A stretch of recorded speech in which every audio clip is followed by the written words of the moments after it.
S, ನಾನಿವತ್ತು video ಮಾಡ್ತಾ ಇದ್ದೀನಿ ಹಸ್ತಮೈಥುನದ ಬಗ್ಗೆ. ಆಲ್ಮೋಸ್ಟ್ ನನಗೆ ಇಲ್ಲಿವರೆಗೂ ಮೇಲ್ಸ್ ಅಲ್ಲಿ ಆಗಿರ್ಬೋದು, ಕಾಮೆಂಟ್ಸ್ ಅಲ್ಲಿ ಆಗಿರ್ಬೋದು, ಇಲ್ಲ ಇನ್ಸ್ಟಾಗ್ರಾಮ್ ಮೆಸೇಜ್ ಅಲ್ಲಿ ಆಗಿರ್ಬೋದು ಬಂದಿರುವಂತಹ ಎಲ್ಲಾ ಕ್ವಶನ್ಗಳಲ್ಲೂ 70 to 80% ಕ್ವಶನ್ಸ್ ಈ ವಿಷಯದ ಬಗ್ಗೆನೆ ತುಂಬಾ ಗಂಡ್ಮಕ್ಳಿಗೆ ಡೌಟ್ಸ್ ಇರುವಂತದ್ದು.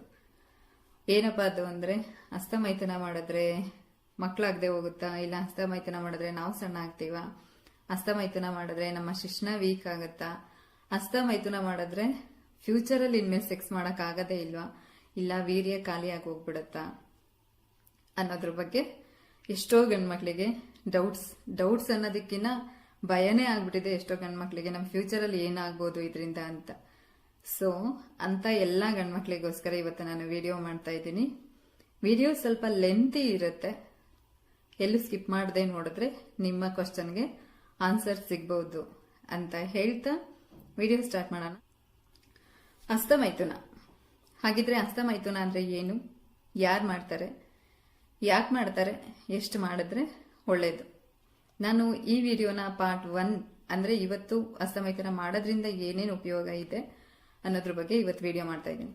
ಮತ್ತೆ ಹಸ್ತಮೈಥುನ ಮಾಡೋದ್ರಿಂದ ಕೆಟ್ಟದೇನಾದ್ರೂ ಇದ್ರೆ ಏನಾಗಬಹುದು ಅನ್ನೋದ್ರ ಬಗ್ಗೆ ಮತ್ತೆ ಮುಂದಿನ ವಿಡಿಯೋದಲ್ಲಿ ನಾನು ನಿಮಗೆ ತಿಳಿಸ್ಕೊಡ್ತೀನಿ. ಸೊ ವಿಡಿಯೋನ ಸ್ಕಿಪ್ ಮಾಡದೆ ನೋಡ್ತಾ ಇರಿ. ಹಸ್ತಮೈಥುನ ಅಂದ್ರೆ ಏನು? ಪಾರ್ಟ್ನರ್ ಇಲ್ಲದೆ ಒಬ್ಬ ವ್ಯಕ್ತಿ ತನ್ನ ಶಿಶ್ನವನ್ನ ತನ್ನ ಕೈಯಲ್ಲಿ ಟಚ್ ಮಾಡಿಕೊಂಡು ಫೀಲ್ ಮಾಡಿಕೊಂಡು ಸೆಕ್ಸ್ ಆಗ್ತಿದೆ ಅನ್ನೋ ಫೀಲ್ ಮಾಡಿಕೊಂಡು ವೀರ್ಯಸ್ಖಲನ ಮಾಡೋದಕ್ಕೆ ಹಸ್ತಮೈಥುನ ಅಂತ ಹೇಳ್ತಾರೆ. ಇನ್ನು ಯಾರು ಇದನ್ನ ಮಾಡ್ತಾರೆ ಅನ್ನೋದಾದ್ರೆ, ಇದಕ್ಕೆ ಯಾವುದೇ ರೀತಿ ಏಜ್ ಲಿಮಿಟ್ ಇಲ್ಲ. ಪ್ರತಿಯೊಬ್ಬ ಗಂಡಸೂನು ಒಂದಲ್ಲ ಒಂದು ಸಂದರ್ಭದಲ್ಲಿ, ಒಂದಲ್ಲ ಒಂದು ಏಜ್ ಅಲ್ಲಿ ಪ್ರತಿಯೊಬ್ಬ ಗಂಡಸೂನು 99% ಗಂಡಸರು ಮಾಡೇ ಇರ್ತಾರೆ. ಹಾಗಿದ್ರೆ ಹಸ್ತಮೈಥುನ ಯಾವ ಟೈಮಲ್ಲಿ ಮಾಡ್ತಾರೆ? ಹಸ್ತಮೈಥುನ ಅನ್ನೋದನ್ನ ನಿಮ್ಮಂತ ಟೀನೇಜರ್ಸ್ ಹುಡುಗರು ಯಾವ ಟೈಮಲ್ಲಿ ಮಾಡ್ತೀರಪ್ಪ ಅಂದ್ರೆ, ಒಂದು ರೊಮ್ಯಾಂಟಿಕ್ ಮೂವಿ ನೋಡ್ತಾ ಇದ್ರೆ, ಇಲ್ಲ ನೋಡ್ತಿರಲ್ಲ ಮೊಬೈಲ್ಗಳಲ್ಲಿ ಬ್ಲೂ ಫಿಲಮ್ ಆ ಥರದ್ದು ಏನಾದರೂ ನೋಡ್ತಿದ್ರೆ, ಇಲ್ಲ ಒಂದು ರೊಮ್ಯಾಂಟಿಕ್ ಆಗಿರೋ ಬ್ಯೂಟಿಫುಲ್ ಆಗಿರೋ ಹುಡುಗಿ ನೋಡಿದಾಗ ನಿಮಗೆ ಸೆಕ್ಸ್ ಮಾಡಬೇಕು ಅಂತ ಅನ್ಸುತ್ತೆ. ಅದು ನಿಮ್ಮ ತಪ್ಪಲ್ಲ, ನಿಮ್ಮ ಏಜ್ ಅಂತ ಏನಿರುತ್ತೆ ಅಲ್ವಾ, ಸೊ ಆ ಏಜ್ ಅಲ್ಲಿ ನಿಮ್ಮ ಬಾಡಿಯಲ್ಲಿ ಆಗುವಂತಹ ಹಾರ್ಮೋನ್ಗಳ ತಪ್ಪು, ಅದು ಟೆಸ್ಟೋಸ್ಟೆರಾನ್ ಅನ್ನೋ ಹಾರ್ಮೋನಿನ ತಪ್ಪು.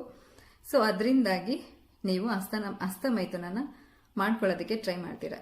ಇನ್ನು ಮದುವೆ ಆಗಿರೋರು ಯಾವಾಗ ಅವರು ಟ್ರೈ ಮಾಡ್ತಾರೆ ಅಂತ ಅನ್ನೋದಾದ್ರೆ, ಯಾವಾಗ ತಮಗೆ ಸೆಕ್ಸ್ ಬೇಕು ಅನ್ನಿಸ್ದಾಗ, ತಮ್ಮ ಪಾರ್ಟ್ನರ್ ಮನೆಯಲ್ಲಿಲ್ಲದೆ ಇರ್ಬೋದು, ಇಲ್ಲ ಆಕೆ ಪೀರಿಯಡ್ಸ್ ಆಗಿರ್ಬೋದು, ಅಂತ ಟೈಮಲ್ಲಿ ಮದುವೆ ಆಗಿರುವಂತಹ ಗಂಡಸರುಗಳು ಇಲ್ಲ ಅವರೇ ಹೊರಗಡೆ ಮನೆಯಿಂದ ಹೊರಗಡೆ ಇದ್ದಾಗ ಆಗಿರ್ಬೋದು, ಸೆಕ್ಸ್ ಫೀಲಿಂಗ್ಸ್ ಬಂದಾಗ ಅಂತ ಟೈಮಲ್ಲಿ ಅವರು ಹಸ್ತಮೈಥುನನ ಮಾಡ್ಕೊಳ್ತಾರೆ.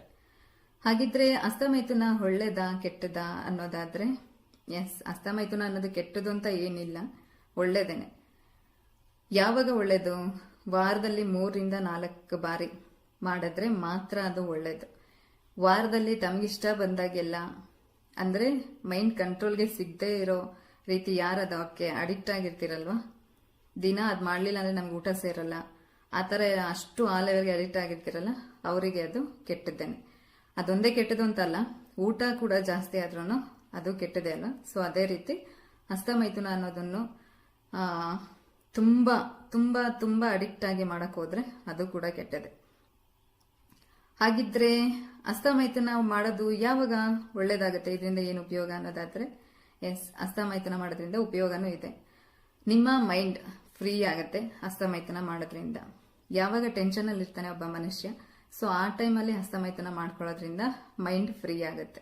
ಇನ್ನು ಹಸ್ತಮೈಥುನ ಯಾಕೆ ಮಾಡ್ಕೋಬೇಕು ಅಂತ ಅನ್ಸುತ್ತೆ ಅಂದ್ರೆ, 4 ಗೋಡೆ ಮಧ್ಯದಲ್ಲೇ ಕುತ್ಕೊಂಡು ಮೊಬೈಲ್ ನೋಡಿ ನೋಡಿ ನೋಡಿ ಬೇರೆ ಹೊರಗಿನ ಪ್ರಪಂಚದ ಸಂಪರ್ಕನೇ ಇಲ್ಲದೆ ಕೂತ್ಕೊಂಡು ಯಾರು ಮೊಬೈಲ್ ಜಾಸ್ತಿ ನೋಡ್ತಿರ್ತೀರಲ್ವಾ, ಸೊ ಅಂತವ್ರಿಗೆ ತುಂಬಾ ಟೈಮ್ ಸೆಕ್ಸ್ ಮಾಡಬೇಕು ತುಂಬಾ ಟೈಮ್ ಹಸ್ತಮೈಥುನ ಮಾಡ್ಕೋಬೇಕು ಅನ್ನೋ ಫೀಲಿಂಗ್ಸ್ ಬರುತ್ತೆ.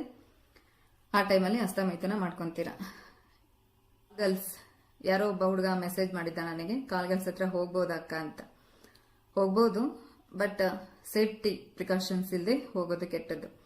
ಕಾಲ್ಗಲ್ಸ್ ಹತ್ರ ಹೋಗಿ ಅಥವಾ ಬೇರೆ ಯಾರೋ ಗೊತ್ತಿಲ್ಲದಲ್ಲೇ ಇರೋ ಹೆಂಗಸ್ರ ಹತ್ರ ಹೋಗಿ ಸಂಪರ್ಕ ಮಾಡಿ ಲೈಂಗಿಕ ಕ್ರಿಯೆ ಮಾಡಿ ಬೇಡವಾಗಿರುವಂತಹ ಸೆಕ್ಷುಯಲ್ ಇನ್ಫೆಕ್ಷನ್ಸ್ ಅಂಟಿಸ್ಕೊಳ್ಳೋದಕ್ಕಿಂತ ಈ ರೀತಿ ನಿಮಗೆ ಸೆಕ್ಸ್ ಬೇಕು ಅಂತ ಅನ್ನಿಸ್ದಾಗ ಹಸ್ತಮೈಥುನ ಮಾಡ್ಕೊಳ್ಳೋದು ಒಳ್ಳೆಯದು.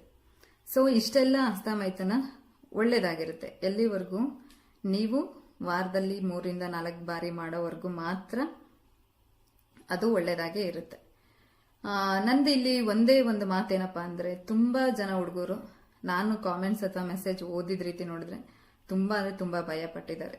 ಇದಕ್ಕೆಲ್ಲ ಒಂದೇ ರೀಸನ್ ಏನಪ್ಪಾ ಅಂದ್ರೆ, ಅವ್ರಿಗೆ ಅದ್ರ ಬಗ್ಗೆ ಅರಿವೇ ಇಲ್ದಲೇ ಇರುವಂತದ್ದು.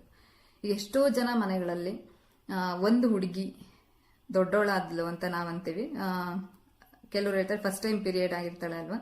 ಸೊ ಅಂತ ಹುಡುಗಿಗೆ ತಾಯಿ ಆದಂತವಳು ಮಂತ್ಲಿ ಇನ್ಮೇಲೆ ನೀನ್ ಹಿಂಗೆ ಇರಬೇಕು, ಅಥವಾ ನಿನ್ನ ಬಾಡಿಯಲ್ಲಿ ಆಗುವಂತ ಚೇಂಜಸ್ಗಳು ನಿನ್ಗೆ ಗೊತ್ತಾಗ್ತಾ ಇರಬೇಕು, ಇಲ್ಲ ಹೊರಗಡೆ ಪ್ರಪಂಚದ ಜನದ ಜೊತೆ ನೀನ್ ಹಿಂಗೆ ಇರಬೇಕು, ಪ್ರತಿಯೊಂದನ್ನು ಒಬ್ಬ ತಾಯಿ ಹೇಳ್ಕೊಡ್ತಾಳೆ. ಆದ್ರೆ ಗಂಡ್ಮಕ್ಳಿಗೆ ಯಾರು ಹೇಳ್ಕೊಡೋರು ಇರಲ್ಲ. ಸೊ ಅವ್ರಿಗೇನೋ ಅವ್ರಿಗೆ ಅನ್ಸಿದ್ದನ್ನ ಮಾಡಿ ಈ ತರ ತಲೆಗೆ ಹುಳಗಳನ್ನ ಬಿಟ್ಕೊಂಡು ಕೊರಗೋರೆ ತುಂಬಾ ಜನ ಜಾಸ್ತಿ ಆಗಿದ್ದಾರೆ. ಇವತ್ತಿನ ವಿಡಿಯೋನ ನಾನು ಇಲ್ಲಿಗೆ ಕೊನೆ ಮಾಡ್ತಾ ಇದ್ದೀನಿ.